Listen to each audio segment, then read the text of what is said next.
Yes, ready, start. After all, books can give only a part of the knowledge which is desirable for man to acquire. Far more than books, it is the experience, the context, and the environments which go to constitute an individual's knowledge.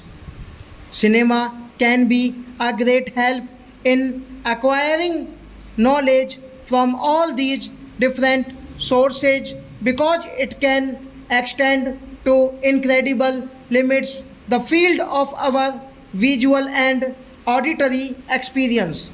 It is a tourism that things which we see with our own eyes influence us far more than things which we hear from others' mouth.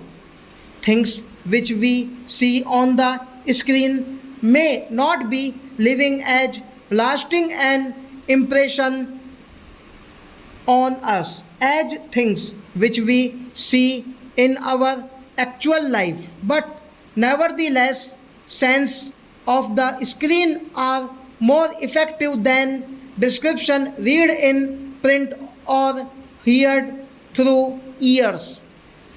As for recreation, it is also of many kinds. There is recreation which, besides being entertaining, is also educative.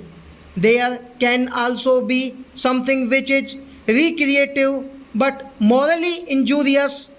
I cannot claim to have seen many films. Actually, I have not had many occasions to see them.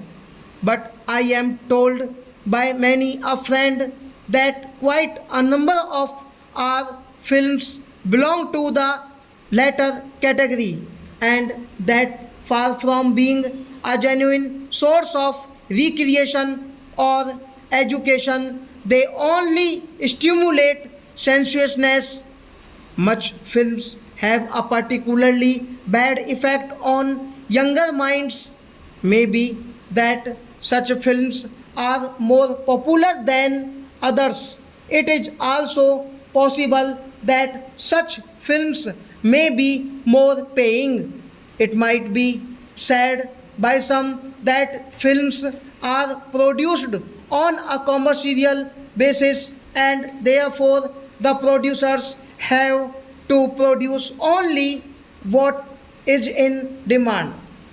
It may also be said that the principal function of the cinema is to provide entertainment, in which case producers have to be guided by popular taste.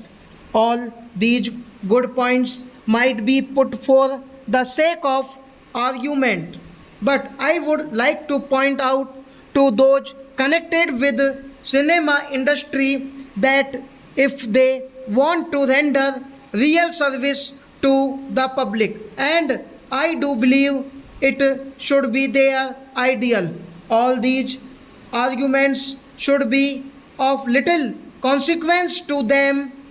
At any rate, these are secondary considerations. The primary consideration must be service of the pupil. No service can be real unless it safeguards the genuine interests of those who are sought to be served.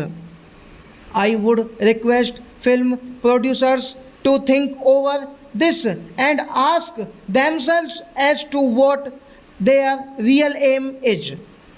The aim has to be service of the pupil, which is not incompatible with commercial success. But commercial success without service is hardly worth anything. Stop.